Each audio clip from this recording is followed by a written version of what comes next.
Hi there, welcome again to the Animation Industry Podcast. My name is Terry, and you should support this podcast on Patreon because basically nobody does. I think I have 2 supporters, so go check out my Patreon and help me make this podcast happen. This week I'm chatting with the duo who run the stop motion studio called Mystery Meat Media, and that is Crawford and David Lauer. In our chat, they share how they independently got into stop motion, met at Phil Tippet's studio, worked on Mad God, then formed their own studio, and how they've managed to get a steady stream of stop motion work pouring in over the years. So now, without further ado, let's jump in. Hello, Ree and David, and doggo Veronica. Was that right? Victoria? Veronica's dog number 1, or actually dog number 2. Agnes is dog number 1. Agnes and Veronica. Yeah. What interesting dog names. I don't think I've ever met an Agnes or a Veronica and a dog before. Cool. Can I ask if there's any reason for those specific names? Oh man. Well, okay, Veronica's easy just because it was the sound of her name getting added to Agnes. So Agnes and Veronica. It was one that sounded the best, and it was different enough. And I guess I could say that Agnes is named after a woman that from Hungary that I was in love with when I was 19 years old. Wow. It was the first time I'd ever met an Agnes, and it was the first time I realized that Agnes wasn't, a grandmother. And I haven't seen this person in 25 years, but I decided to remember her with my dog's name. Wow. And my previous dog was also named Egon, so it's kind of a Agnes felt like it was sort of adjacent to Egon as well. The vowel plus the G. That makes a lot of sense. I love the history. And Agnes and Veronica almost sounds like some kind of dynamic mystery solving duo on TV. That is exactly the idea. I've got sketches already there, but it takes place in the 40s, so they're Agnes and Veronica from So when can we expect to see this? Well, you're a stop motion animator. You know how long this stuff takes. Oh no! Well, you just skipped to live action. You already got the stars. They're 2 dogs. There was a show called Wishbone when I was growing up, starring this I think it was a beagle.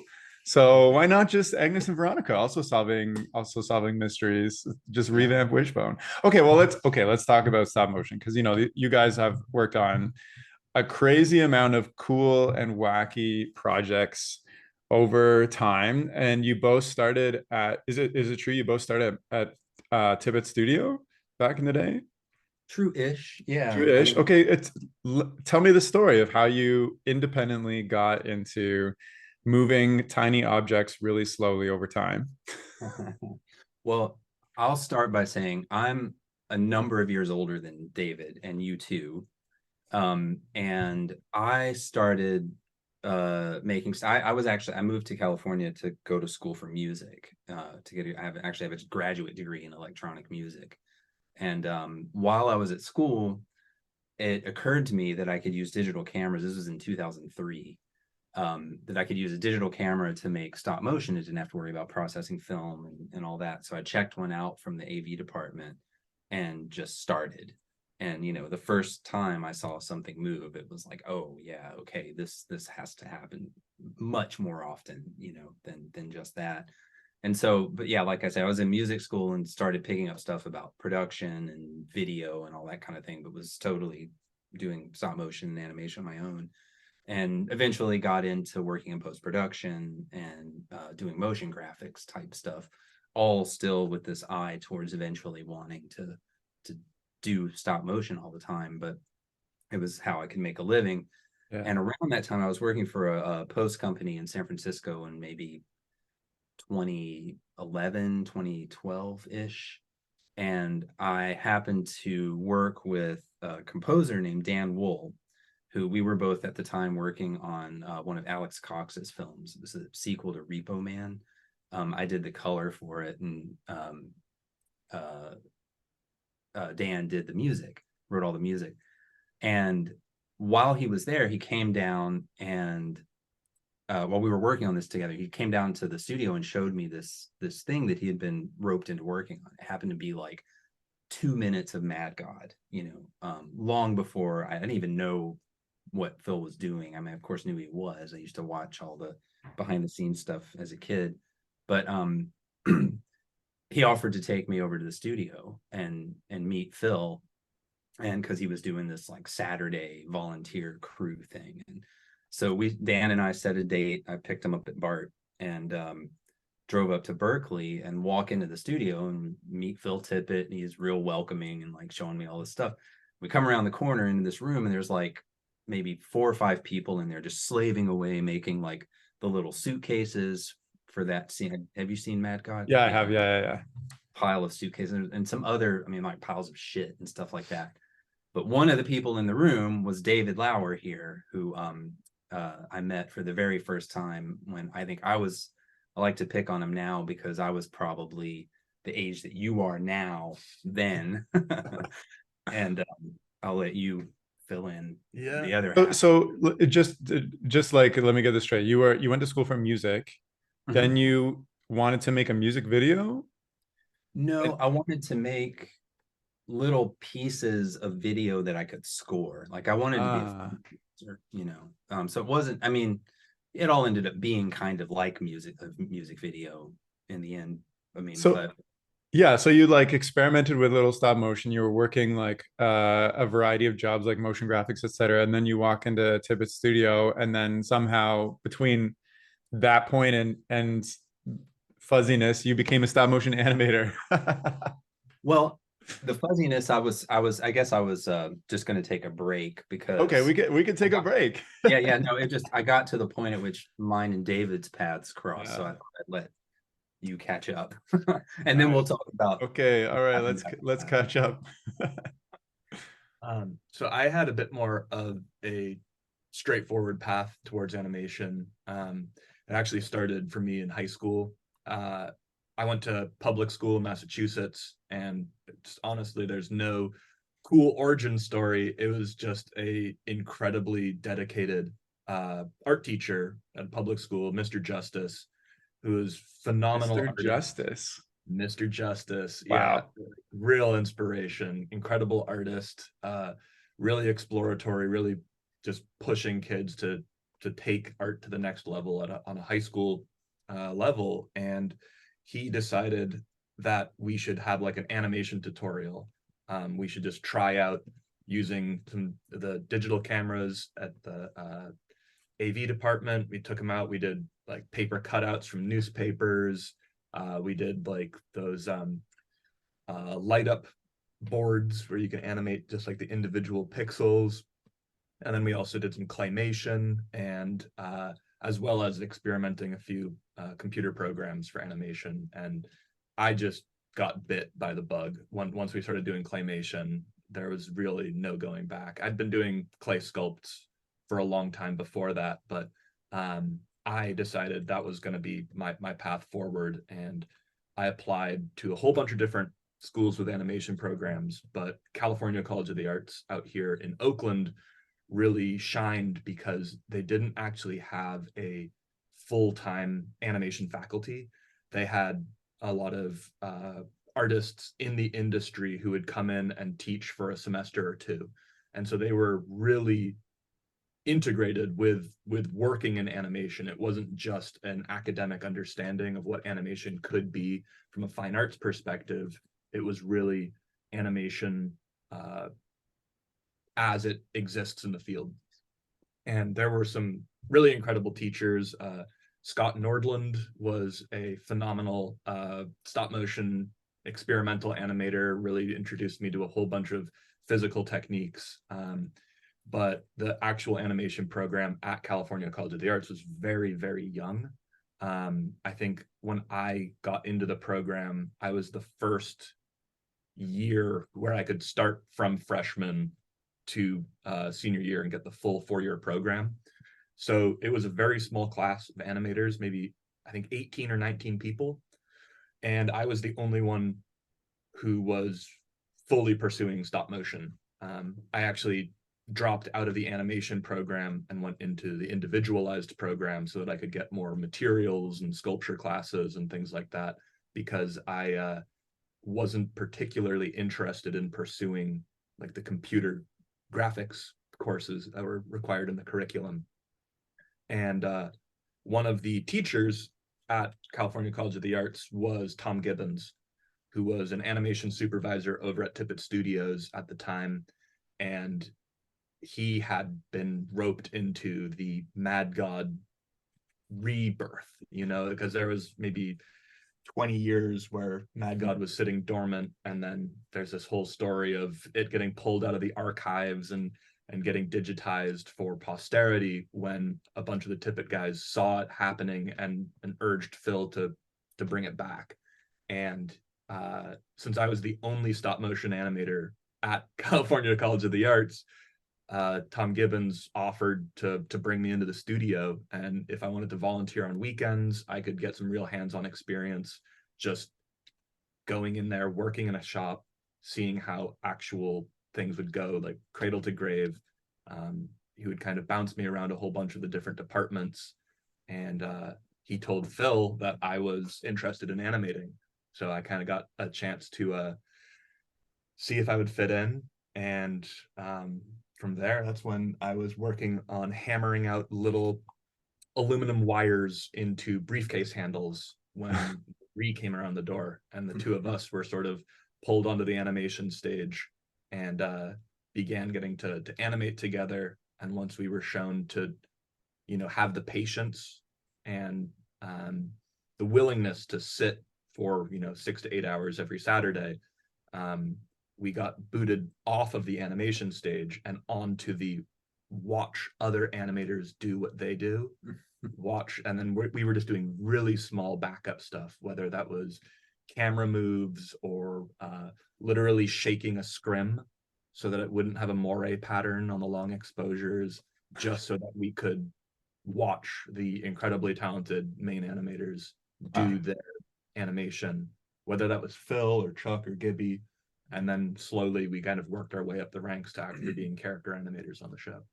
So, okay, that's like, oh, go ahead. Sorry, I was just going to add, like, the other thing that was really unique about the Mad God experience is that even though, like, David and I were very well aware of different skill levels of the people we were working with and that kind of thing, and I mean, hanging out every Saturday, smoking cigarettes with, a literal master, there wasn't much of a hierarchy at all. It wasn't kind of like a traditional production in the sense that, we were never called assistant animators or junior anything. It was kind of like Phil would just sort of ask if you know how to do something. And if you said yes, great, go do that. So it was kind of a way to get, I think for both of us, I'm speaking for both of us, but particularly for me, it was very, very much a filmmaking, study, more so than just animation. Just the fact that it was stop motion was why we were there, but we were getting to take part in lighting decisions and composition decisions, and if not contributing to decisions, at least seeing the decision-making process. It wasn't a like you go support so and so kind of a thing. Sounds super awesome to be part of such like a ragtag type of project that's not super like organized. Well, I don't know if it was organized, but like hierarchical, and like you have to come in as a junior and work your way up, etc. Okay, but I have some follow-up questions. It's kind of two parts. It's for both of you, but maybe David first. So you got the bug in high school. That sounds amazing that you had I went in media arts in high school, and it was just like the teacher dropped us off in front of Photoshop and left us for the semester. Like we didn't get to experiment on anything. So that's amazing. When you were going through school, it sounds like you were very confident in your decision to drop all the other types of animation and pursue stop motion only.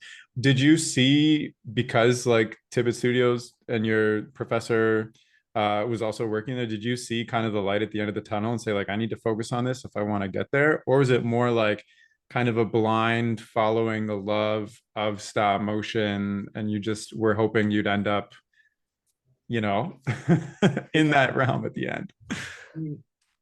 I had the good fortune of having some incredible teachers who had a broader perspective on animation, where it, almost every studio has a different software, whether it's Pixar or Tippett. A lot of people use Maya, it's true. But what they were really focused on is you need to learn the principles of animation.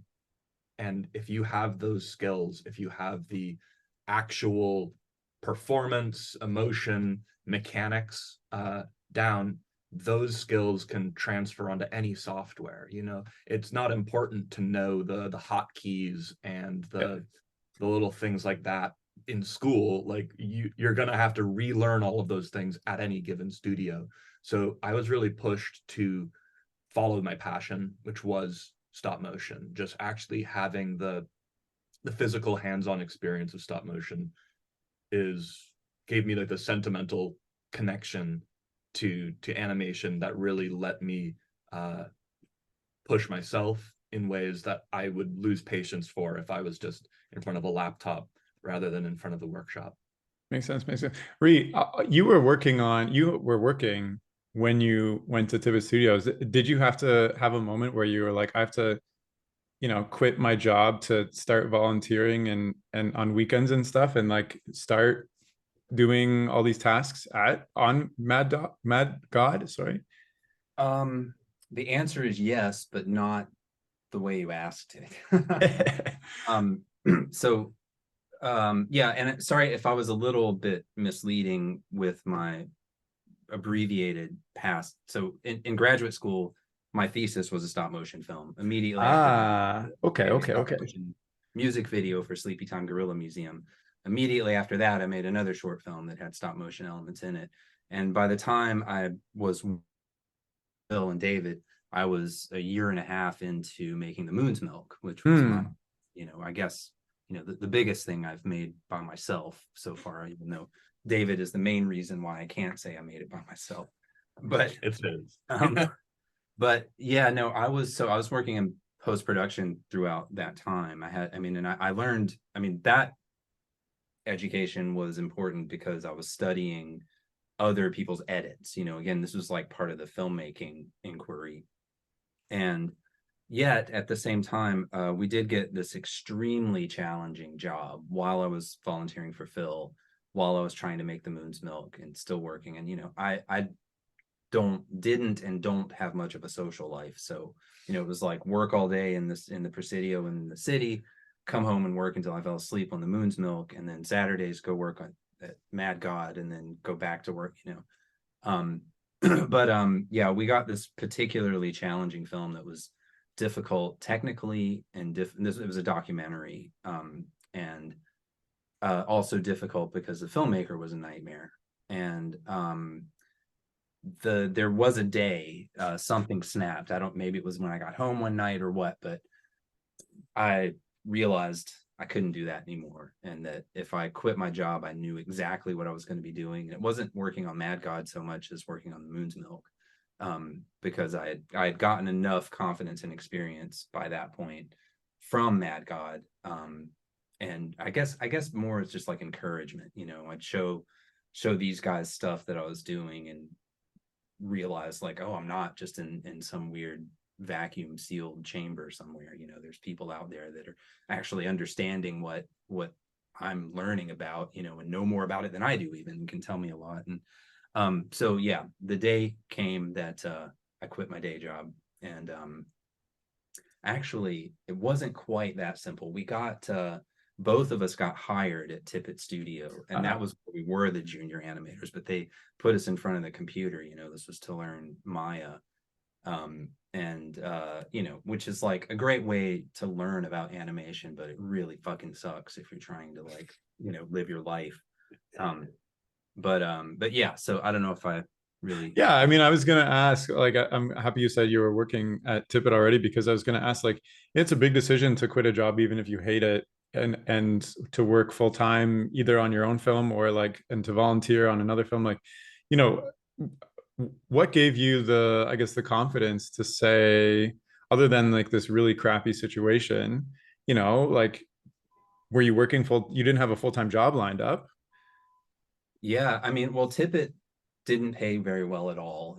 I took more than a like 50% pay cut Right. to make that jump.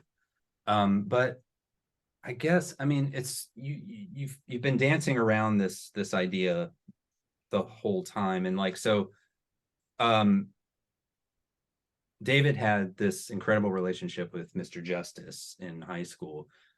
I had a mother who was a high school art teacher. So I literally grew up in an art room, and it wasn't something that I took to immediately as a kid necessarily. In fact, I was a biology student when I went to college.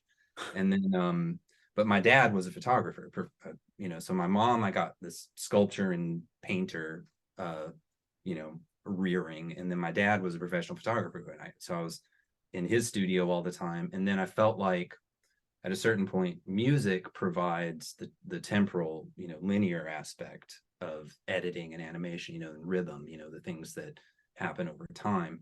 And so I guess I would say, if anything, that's where I feel like whatever I have that accounts for confidence comes from. And it's sort of, to me, not worth doing anything else. It's like and I guess that was the conclusion I came to. And my job was great. I mean, it was stressful. It was a lot of work, and I'm still very, very close with my boss, who's now one of my closest friends.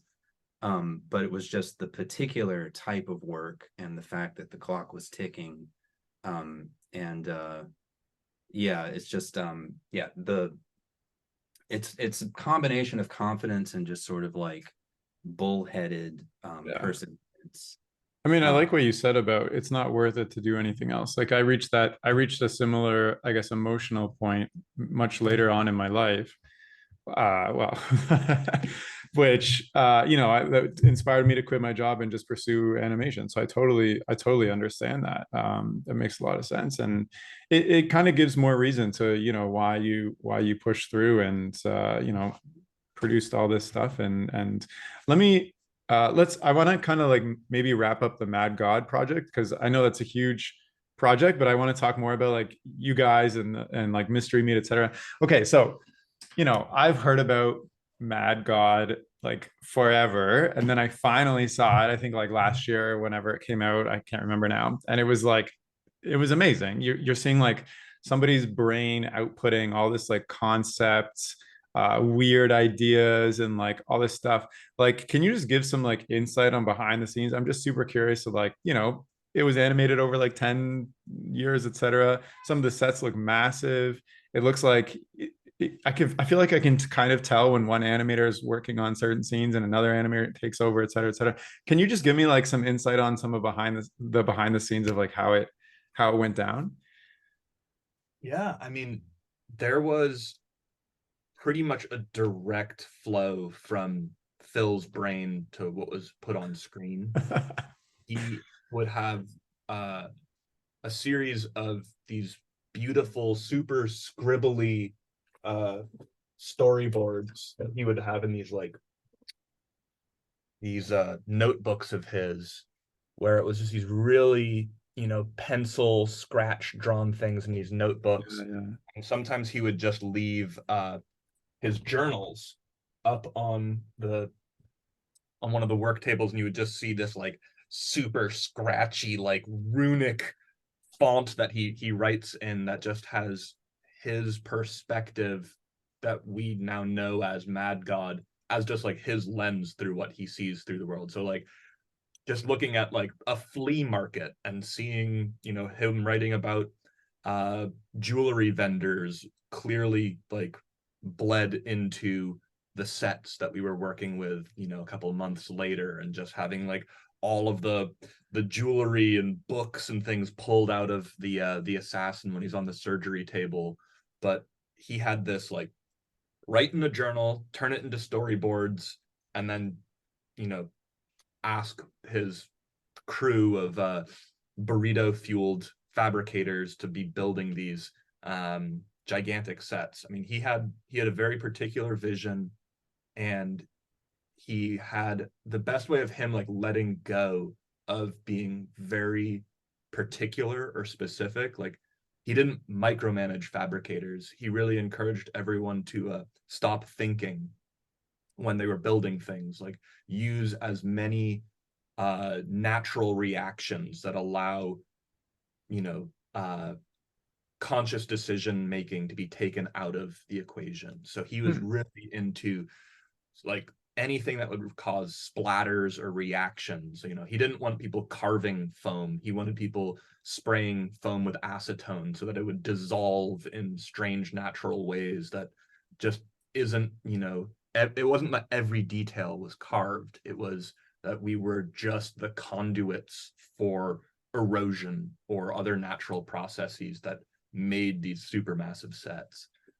Yeah, and I mean, very much related to that. I think a massive takeaway, which is absolutely how Mad God was made, that both of us got, is learning from Phil that you want to get what you can get for free from the materials. So like foam, spray it with acetone, you know, it's this, and all of a sudden you've got this like incredible, you know, decayed structure.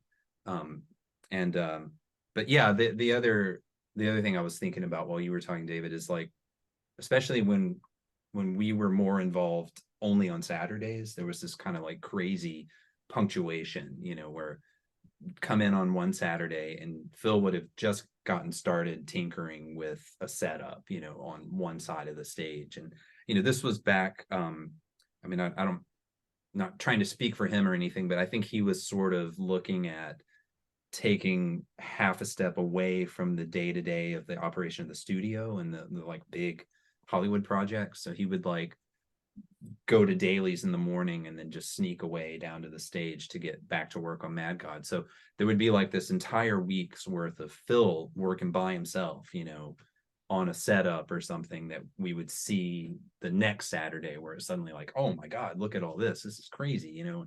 Sometimes it would go from a really simple little, you know, little simple something to a much bigger set with a 3-axis camera move, you know, that suddenly took 12 people to animate the whole shot, you know, or whatever. So it was a lot of, I think for him, there was quite a stream of consciousness approach to it. Yeah. Just kind of, once he got that ball rolling, it was just keep it going, you know. And I think it, for a lot of us, became a little bit of a lifestyle for a little while there. And how did it feel? I mean, this process sounds like organic and grungy and like a primal almost.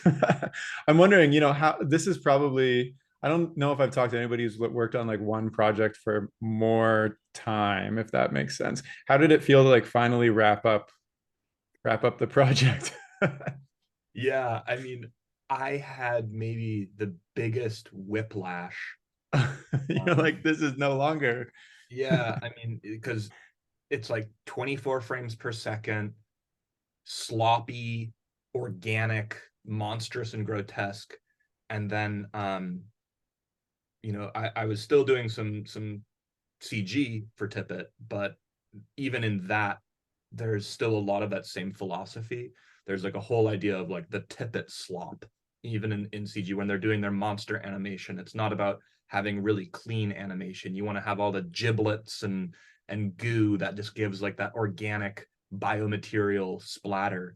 But when I decided to leave the CG side of things and fully pursue stop motion, my first job after Mad God was going down to LA and working for a essentially an agency that was teamed up with a toy company, working with a product called LOL Surprise, which is like a tiny little doll for like girls 5 through 10 or something like that, which was, you know, they wanted me to shoot a minute and a half a day compared to like taking 10 years to make, you know, an hour or something like that. So it was just this real complete contrast in style, fabrication, and look, which was just very, very fun for me, but also just really required me to do some cartwheels to adjust my expectations for what animation could be. And I brag about it more than you never brag about it, but I think David is singularly responsible for their brand's animated appearance. I mean, it was like, the shit that they were doing before you went down there was like laughable, was not, but it took someone like you to actually approach that idiotic stuff with enough integrity and interest to actually find some way to make them interesting. I'm always very impressed by and I got dragged along for a lot of the ride. I mean, not dragged along, but you can tell that I was maybe the one interfacing with the clients, yeah, not using those adjectives for the brand. Yeah. Man, a minute and a half a day is crazy. Ree, how did it feel to, coming on the Mad Dog, I keep saying Mad Dog, Mad God project, like as kind of instigating your professional career and then wrapping up after all these years? How did that feel? Well, I mean, not to be too glib about it, but we saw probably 10 Mad God premieres over the years. So it wasn't exactly sudden. There was a time at which we realized it was over, because they had to release it, but Phil had many ends in mind over the years. So it wasn't exactly, I mean, it's more just like the notation of the end of an era. But the truth is, by the time Mad God finally wrapped and came out, we were already up to our eyeballs in Mystery Meat Media. Yeah. So it wasn't Fair. we were, and I wasn't as involved for the last maybe year and a half or so, aside from just coming by to say hello and be supportive, and occasionally I think Phil called me in once or twice for a shot. But yeah, no, we got, and again, like, the value from my perspective was the filmmaking aspects of getting to see, like, okay, here's Phil's first 12-minute piece, and then 2 years later Mad God Part 2 came out, and then after 3 came out, he started working on building these assemblies of the whole thing. So it was like there was a point at which we saw the first 45-minute cut, and then it kind of just kept. But then I mean, like these things go, there were some moments there where it was like, exactly is supposed to be happening here. And then once the final, I mean, Phil had a few private screenings once he had the final one ready, and that was really pretty exciting, just to kind of see how things got connected and tied up, because it didn't, it doesn't have a super strong narrative now, but it used to not at all. Nice. Fair enough. Let's talk about Mystery Meat a little bit. So, obviously you guys are working together and you've done amazing things now, but like, what inspired you to say hey, do you want to go into business with me specifically, and like, let's do cool stuff together, versus just like going off on your own, or like working on projects with other companies? Like, how did you guys, I guess, trust each other enough to like go in business together, if that makes sense? Because it's kind of rare for like a stop motion animator specifically to have like that business acumen, partnership with somebody else, and like, do amazing stuff, versus like, I want to do everything on my own and float around to different studios. Well, the one thing I had been thinking about since you brought up the dynamic duo aspect is Agnes and right. They're getting there. But also thanks to Mad God, I realized that David was someone that I could spend 10 hours with in a room working on a shared goal. And I think that was sort of the initial kernel. I started to pull him over to my place to work on the Moon's Milk. And then, we kind of, anytime either of us would get a freelance project, David would be the first person I called to, you want to come help me do this, and vice versa. And so, yeah, by the time we actually made Mystery Meat Media, we had spent a lot of time in the dark, literally shifting things around together, listening to each other's music, and insane conspiracy theories. Yeah. But I mean, it's true that, like, not only did we have this stop motion experience together, but we had also had the converse experience of working as computer animators at Tippett Studio as well. So Moon's Milk for him, other small freelance projects that I was directing, gave us a bite of cradle to grave filmmaking, which is the real passion for both of us. And then when we were working as animators at Tippett, you're very much a very small cog in an enormous machine. And it is a radically different experience. It allows you to, walk away at the end of the day and not constantly have the gears turning about like, oh, how am I going to do X, Y, and Z? You can leave that work behind. And both of us didn't really want that. We wanted to have the problems of constantly thinking about, how are we going to get these edits to work? How is the sequence? How could that be better? How can we think about these films, holistically? And how can we make those things pop a lot more than, wading through, the Ted 2 was, I think, the first movie. Oh, hey, that's my shot. And then you like wait for right. It's a blip. yeah, it's a little blip. And it's an incredible amount of teamwork and coordination that we got to be a part of at Tippett, which was incredible. But both of us had a hunger for, I guess, being more in control of sequences. Yeah. And I think just getting to be, part of Mad God, we couldn't leave the physical aspect of stop motion behind, and we also couldn't leave the filmmaking aspect of it behind either. That makes a lot of sense. I'm wondering, for me, like I feel very much the same. I'd rather have, like you said, cradle to grave kind of control and like concept design and animation and cinematography, like all that stuff, rather than like a cog in the wheel. And the way that I've been able to get those types of projects is just from creating and publishing work that like gets noticed and I can share. Did you have a similar, you're working full time at Tippett, you're working on CG stuff, you see your blip. How did you get clients to trust you could handle the whole process for them? Like come up with the idea, like create the puppets, all that stuff. Well, I mean, for me, starting down the path of making the Moon's Milk, which was at the time way more ambitious than anything I had made, including all the music I had made, whatever. But I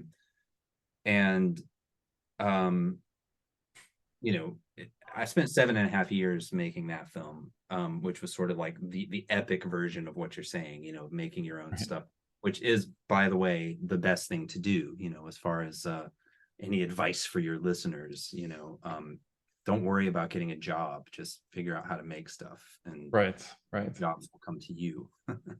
But yeah, we got so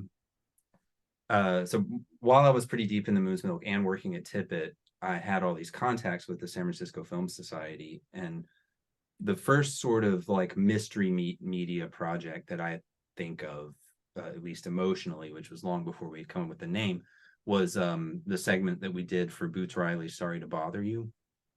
And I got introduced to him through one of my friends at the Film Society, because that's where my old day job had been, and I knew people there. So I got to meet Boots, and he was very, very impressed by the Tippett connection. I also got somehow lucky enough with the Moon's Milk that I was able to convince Tom Waits to narrate it when it finally came out. So that immediately adds like a veneer of professionalism aside, in spite of the fact that it was shot in my tiny basement, where both of us have concussions from working down there. But yeah, I think with Boots particularly, which I would say was probably like our first collaboration that was a high profile thing, and Sorry to Bother You. It was a combination of, the Tippett connection, where I was working on the Moon's Milk and having the confidence to just talk about that stuff, and also the fact that Boots this was his first movie, and he needed somebody to fill that role. And I wasn't, once he met both of us, I think, I mean, David has always been the best stop motion ambassador. He just exudes enthusiasm for talking about the craft, and I think that's just another one of those things that kind of buttresses our relationship, is just this combination of enthusiasm and technical. I'm sure it helps. You both have like connections around the place. You're both professional, have a lot of work. Did it kind of like happen organically from there? You just kept getting clients, people kept hearing about you, or have you ever reached a point where you're like, we want to take Mystery Meat to the next level. We need to like go out and like start like doing quotes and stuff like that. Well, I have this, I don't know if it's a confession, so to speak. I mean, I'm incredibly fortunate enough that stop motion, there are independent projects, but it is by nature a collaborative process. And so there's always somebody cooking on one of their own projects or might need help on another one. And the projects that I've been brought in on, I've just been, it's what I love to do, and I go into it full tilt, super enthusiastic about it. And that seems to make an impact on the clients. So I actually, here's the confession, I don't think I've gotten a single job I've applied for. It's only been because of my attitude and enthusiasm on projects I've been invited onto that makes an impact on producers or directors, where after we wrap that project, they go off to work at other studios, and they're like, oh, we want that guy who was, screaming "fuck yeah" at the end of every other animator's shot when they. Oh my god! We want that guy. We want that enthusiasm, and so the actual, official birth of Mystery Meat Media, when we wasn't actually a purposeful choice by the two of us. Essentially, I had been going down to LA shooting a bunch of toy commercials, and one of the toy commercials was part of a larger feature, and one of the producers on that that movie, I just like always love to treat everybody like they love their job as much as I love mine. And so we really hit it off, had a great friendship, and he moved over to Nickelodeon Viacom. And this was during the pandemic, when there was this huge opportunity for studios to just generate a bunch more content. And he reached out to the two of us, as we both worked on that feature film down in LA, and he said, hey, if you guys can form a company that we can contract as a vendor, we don't want you just to come in and work on a project. We need you guys to make 45 minutes of content. Right. And so make the company and we'll get you the contract. That sounds amazing. I wish somebody would, hey, Yeah. Can you make a company so we can give you more money, like projects? Yeah, I mean, at the time it was horrifying. Yeah, right. The business acumen came from. I mean, neither of us had ever even uttered that phrase, and like suddenly it's like, oh, you're like business. Yeah, I mean, a company. the learning curve, I think we were fortunate enough to sort of be the golden retrievers of the stop motion, where we were just enthusiastic, happy, wanted to look good, but just dumb as bricks. So the one I'm thinking of is they wanted a schedule. They wanted a schedule and budget for this like huge 45 minutes of content.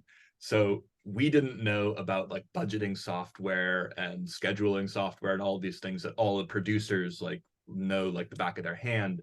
and cooks up this beautiful Photoshop document that's like color coded with all of these things, totally non-interactive, just like this PDF of like a rainbow of information.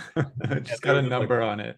yeah, what the hell is this? We need like an actual budget and schedule. And that was when we were like, okay, we need to find a producer because this is clearly we're just two animators. And that's when we started actually like going through all of the people that we knew from previous projects. And so we got really fortunate in a lot of ways, but I don't want to downplay the contributions we had to other projects. And I think the real takeaway is you never know who you're working next to and what they're going to go on to doing next. So like always apply 100% of your passion and enthusiasm to every project, because it's not just about the end product there. It's about the collaboration. It's about the community of stop motion that you're participating in, and they'll remember it and they'll think of you when they've got more projects down the line. I mean, that makes sorry. The one thing that I'm going to add to that is a little bit philosophical but also quite practical is that the thing David didn't mention is getting stuff done, like actually finishing something. Massive. And I'm a person who spent 7.5 years making a personal film that felt like it was never going to end, and I wouldn't do it again, and I don't recommend it. But having something done that you can present to the world, as it were, either in film festivals or on Instagram or whatever, and realizing that you're free to move on to the next thing is both confidence building and confidence inspiring. If you're talking to clients and stuff, it's like no amount of talent or enthusiasm or anything is going to get very far if you don't finish something, And so this toy commercial film that I worked with David on in LA, the most significant thing is it got done. It got done on time. And like the Amazon executives were wandering around saying, "Oh my God, we had no idea that this was even going to be possible." So I think to be, again, I'm stroking my partner's ego here, but I think that was a pretty massive, impressive feat. Yeah, for sure. I just wanted to follow up on something you said. It totally makes sense to, have the best time, connect with your coworkers. You never know when they're gonna have another project that you need to jump on. But like, it also sounds like you're just naturally like that. Are you constantly thinking like, how can I make greater connections and build enthusiasm to have these opportunities? Because like, what if you're a little bit more introverted, but you love the craft and stop motion just as much? Like, how do you genuinely build those connections and enthusiasm? Like, what are you thinking in your mind when you're on a new project? Are you thinking like, how can I wrangle these people to like me so they bring me on the next project? Or are you like, how can I immerse myself in this project in like an exciting way or something like that? Yeah, I mean, I would call myself an introvert personally. I'm you know I'm lucky enough that I get to do what I love as a job, so I can let that natural enthusiasm for the activity speak for me, as opposed to um, really focusing on the actual like social aspect of it. So I'm never really trying to schmooze or think about it as like a networking activity. It's that I get to do what I love, and I can't help but sort of bubble over when I get to do stop motion. Like I have zero compatibility with the LOL surprise toys. It's just like not something that I would personally buy for myself. But now at this point, I've probably played with them more than anybody else on the face of the earth. And it's just like getting to learn the language of these toys.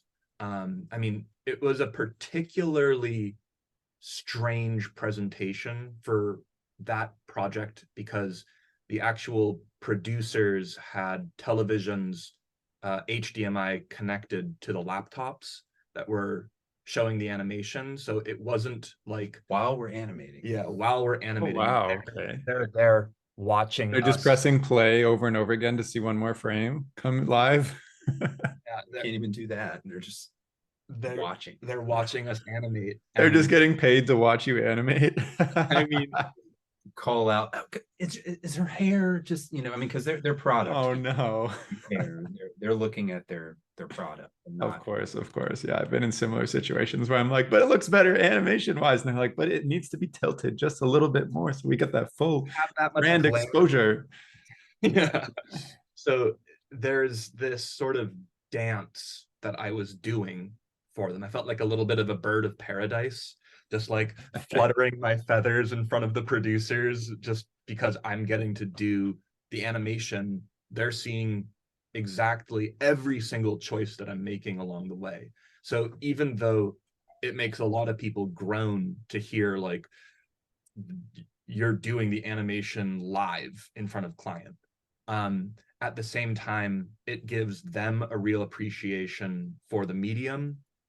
And also, it was a chance to interface and interact with the client on micro decision levels where they felt really integrated and included as part of the project. Okay. It wasn't just, hey, here's the animation. Do you like it? If you don't, we'll have to redo it. It was more like if they would call out something for the eye line, or oh, they don't want to show that part of the doll, or things like that. It was this real back and forth collaboration where they got to know me on a day-to-day like procedural level, and I was just really focused on making sure that they were happy with the product they were getting. So sometimes I call it getting into my like monkey clapping the cymbals suit, where it's like, oh, I'm like going to be interfacing with producers really close. I can't let a bad day Right. and me getting all like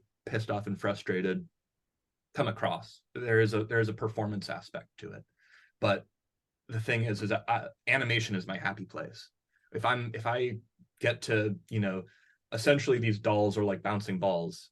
So if you nail a bouncing ball animation and it looks good, like that just makes me feel good. Yeah. And they can see that. And when you feel good working with a product, that comes across in the final animation. So there wasn't really a schmoozing aspect of it. It was just people getting to witness me doing what I love. Nice. That makes a lot of sense. Yeah. Yeah, and thanks for that insight there. Yeah, I find it interesting that you say you're kind of introverted, but then you use like stop motion and the love of the craft to like bring out the more extroverted qualities, I guess, of yourself that other people pick up on. That makes a lot of sense. I'm wondering, you both made Mystery Meat during the pandemic. It's been a couple of years now. I think, at least from my perception, you're slowly gearing yourselves more towards like independent projects through Mystery Meat. Is there an overall, now that you've had this company, is there an overall goal? Like, are you still happy to like jump on TV shows? Or are you trying to like build up Mystery Meat to like, produce your own stuff, produce more independent stuff? Like what's the path? Yeah, I mean, I think both of us have wanted to do independent personal stuff Yeah. forever, and having a studio with resources is definitely something that can enable that. So I would say that's definitely the dream. The nightmare is winding up in a situation where we have to, start cold calling ad agencies all over the Bay Area because we pay our rent, which hasn't happened yet. We've been really lucky so far. But yeah, I mean, I think, personally, I'm working with Boots is extremely rewarding. Boots Riley, he gives us an enormous amount of freedom. So like those types of jobs are well-paying and dream jobs in that we're really hired for filmmakers who can execute the stuff with this particular style of animation that we decide or whatever. And so yeah, I think the flip side of this coin always, again, is coming back to your business background, is that we got rent to pay now.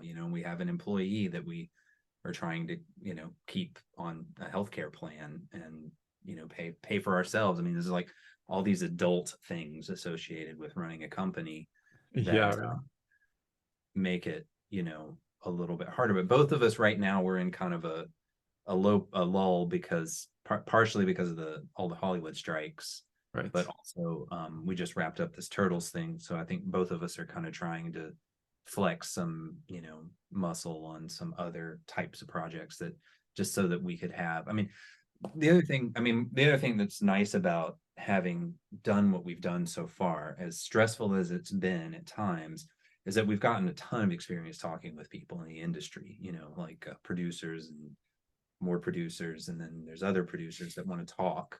It's generally what they like doing, is talking a lot. But we've gotten a lot more insight into like how to prepare pitch decks, and how to talk about projects that there might not be something real tangible for yet, which is also helping, I think, both of us think about our own ideas for things that we'd like to make. It's like, 10 years ago, it would have felt like homework to have to sit down and work out a screenplay, but like now, having worked with people, it's a little easier to kind of see that it's like a shorthand or a shortcut, or it's a language that people speak and understand. So it's kind of like, same analogy being my stupid little, Photoshop schedule and budget.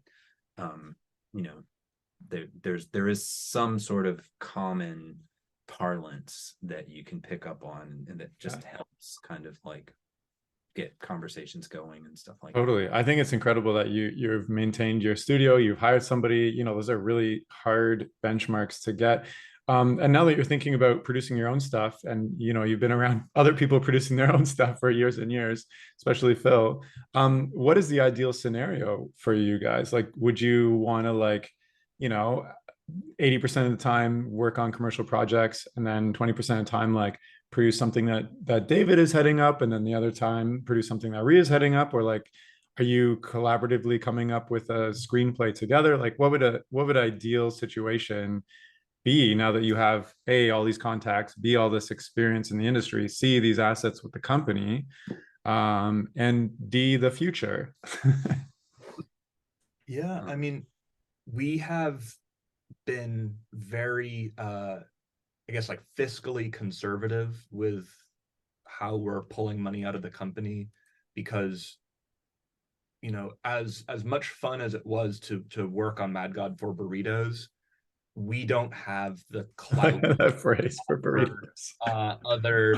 Other aspiring filmmakers and animators the opportunity to work for free for our projects. So we really want to be able to offer above market rates for animators, fabricators. It's not just an opportunity. It is important that if you want to do this, you can pay rent and you can dedicate yourself to the craft.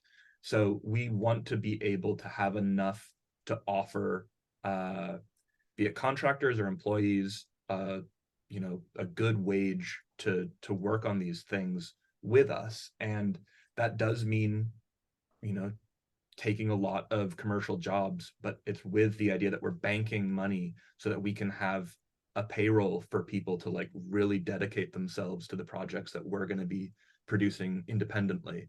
I think both of us have, our own passion projects, and some of them are, mixed media video games that Rhea is making.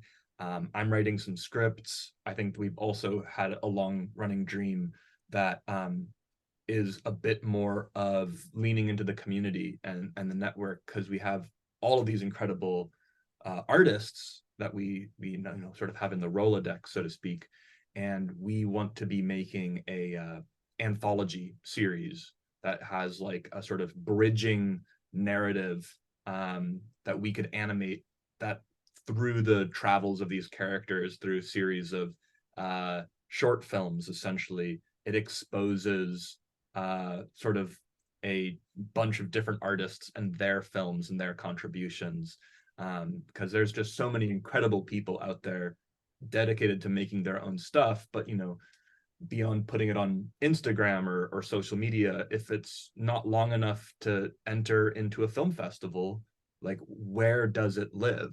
Right. And we would love to just make a vessel that can contain all of the incredible creations by all the different stop motion animators we know, and then put it in this sort of new format. Allows us to tell some of the stories we've been thinking of for years and years, but also allows us to work with a whole bunch of the people we know and love, and then kind of go into sharing that as potentially it's an incubator. If someone sees it and they want to expand on one of those projects, that'd be ideal. But just providing a place for stop motion to live is one of the big goals of Mystery Meat Media. Totally, I love that. I love that you guys are thinking in an expanding way. You were going to say something. Yeah, well, they're just that project's kind of like a sort of like the format of sketch comedy or something, or like psychedelic sketch comedy that's all animated, or not even Stop motion psychedelic sketch comedy. That sounds like a great pitch right there. I mean, Love, Death, Robots came to be somehow. Yeah. So, I mean, from Mr. Show to Tim and Eric to Off the Air, there's a history of anthologies and shorter sketches that they're not all great, but that's what's so beautiful about shorter format stuff. It's not these high risk gambles. It's like you can have a whole bunch of small projects. Some of them will titillate one person, and others will make another person laugh. It's not all about gambling it all or nothing on one big idea. So exposing a whole bunch of smaller ideas where people can feel free that they aren't risking years and years of their life. They can just do a little cool couple month long project and have a place to show. Maybe it'll grab someone's attention. Totally, and stop motion is perfect for that because it takes so long to make anything of long format. Also, titillate, that's not a word I hear every day. I have a question that I had before that I didn't get an opportunity to ask. Stop motion is there's not a ton of it, like, and from, I guess, like, I live in Canada and I've competed with studios for projects that I'm also competing with Stupid Buddy, like, and all these other studios in the States, and there's not a lot of projects to go around. Do you find that you're also competing with all the other studios for all these things? Well, I mean, a really big part of the education leading up to making this company is we've sort of we've worked with a lot of people who've been decades longer in the industry than us, and so they've seen the rise and fall of lots of small studios. And one of the biggest causes of the collapse of a studio is when you get fixated on having a certain standard for the projects you'll accept. A lot of people, they might think that little toy commercials or things for girls 5 to 10 or whatever is like, oh, like we're a bigger studio, we're beyond that, we want to be going just for TV, just for feature film. And those little toy gigs are bread and butter for us. They really help pay the rent. So we're still very much in a phase of like, we have to say yes to everything. Now that we have specific overheads, we do have a bottom line budget wise, but it's about really having an enthusiasm for projects of any scale. That's really important for staying with the lights on here. That makes a lot of sense. Do you ever feel like you might not get bigger projects? I mean, you have gotten bigger projects, like you just did, like, I'm a Virgo or whatever, which is totally different scale as, like, the LOL toys. Like, are you ever worried about pigeonholing, or I guess that's the wrong word, but like, not getting a higher caliber project because you've taken on these other types of like social media projects that might give the wrong impression?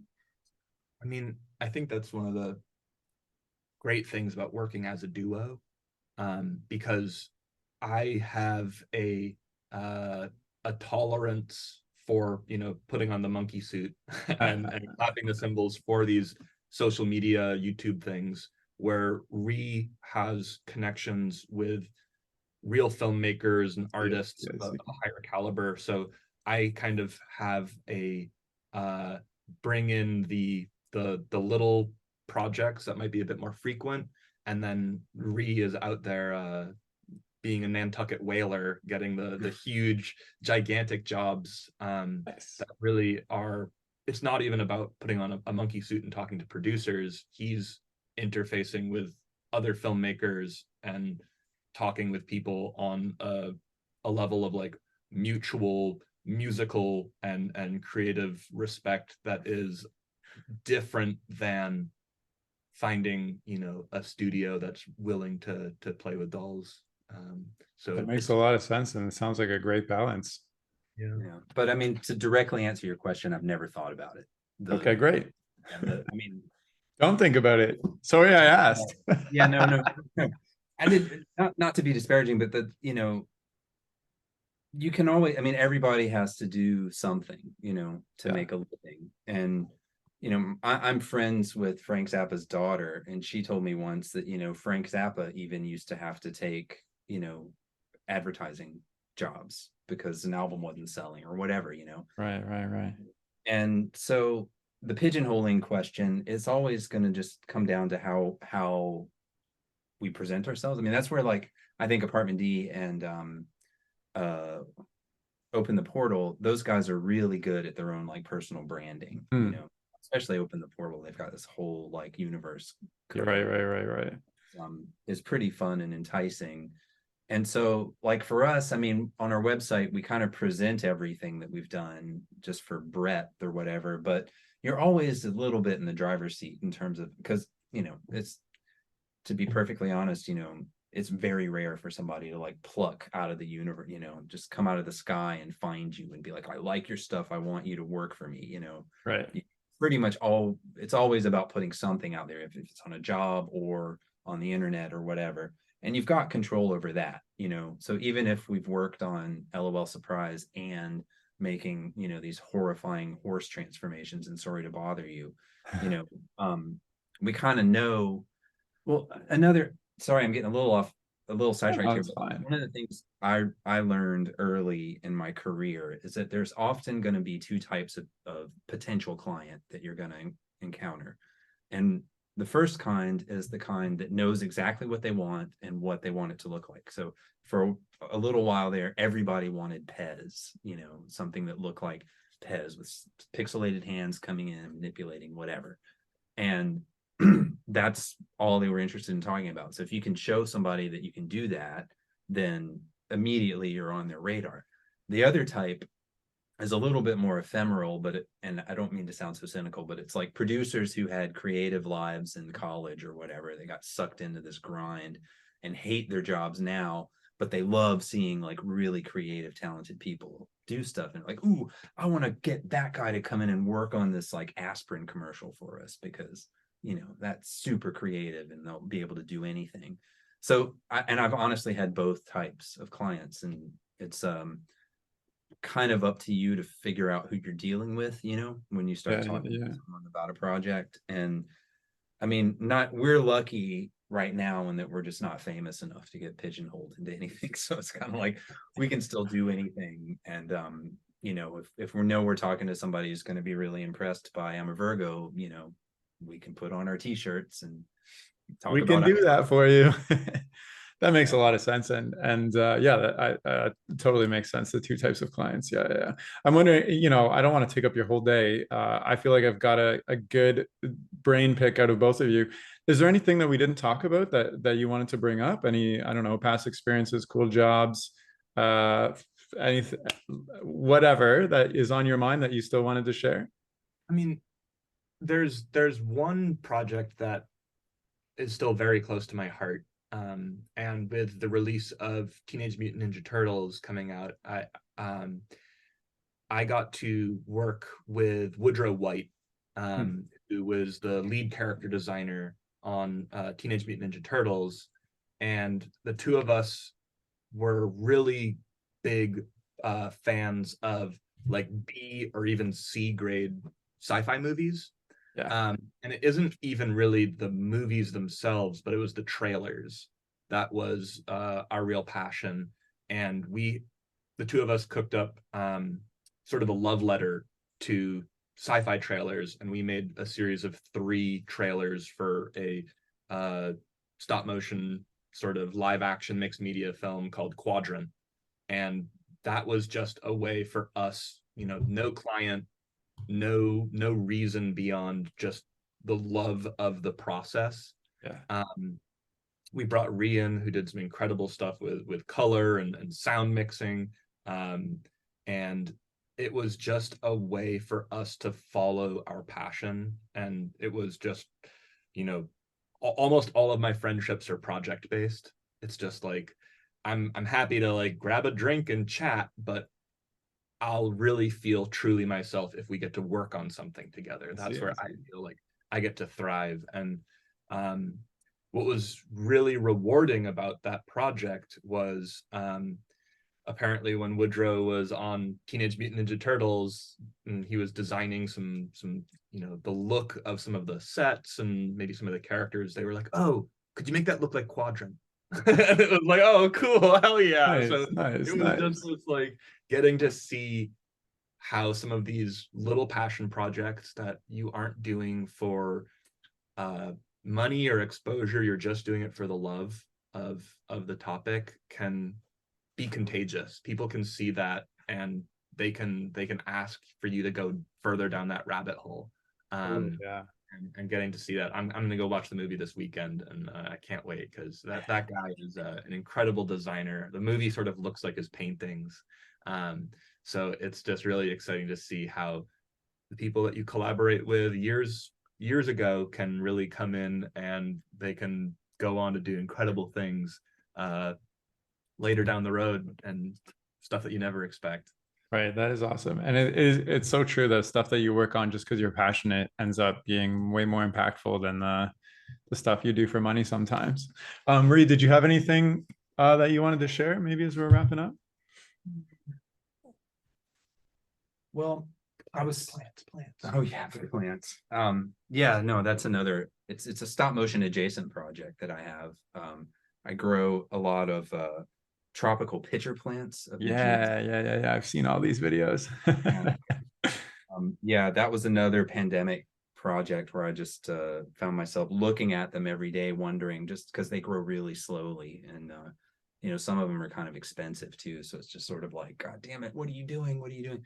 So I started shooting these time lapses of them, and I don't know, I feel like I'm slowly untangling some of the string theory mysteries of the universe by this investigation, but I don't know what they are yet, so we'll have to talk later. But yeah, I mean, I think that the main takeaway I think is, I've never really understood until we started the company, and I actually had to start thinking about it, but like the idea of crafting a career, or like making choices that were going to lead you down. It was just sort of, if you've got a little, what are those things called, dowsing rods? Yeah, right.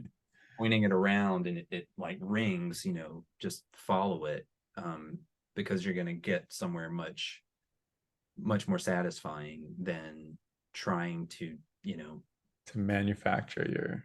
Yeah, exactly. I mean, yeah, I think that's great advice. I remember like when I was in animation school, there are people that are like super set on like getting in at Pixar specifically, and then they don't get in. It's super disappointing. And then there's people who like go with the flow and end up there at Pixar anyways. But it's just like they were just doing the thing and doing what they did best, and that proved way better as like just a mentality, I guess, to have. And you never know what you're going to work on that takes off anyway. So yeah. Animation is pretty so tunnel visioned that if you go to the tunnel within the tunnel, then you're giving yourself a very small point of light to aim at, where if you can just be more open to the opportunities. Totally. I mean, it is possible, but it's you'll probably have a much worse time, and then when you get there, you don't even know if you'll like it. So, well, David and Marie, it's been an absolute pleasure chatting with you. Thanks so much for coming on the podcast and taking your time to do this. It's been great. Really appreciate you reaching out. It's a lot of fun. Of course. And if you're listening and you want to follow, Ree or David, or check out Mystery Meat, I'm going to include the website, their Vimeos, and their Instagram links. And those will all be in the description of this chat. So thank you so much for listening. And that's all for now. Okay, bye.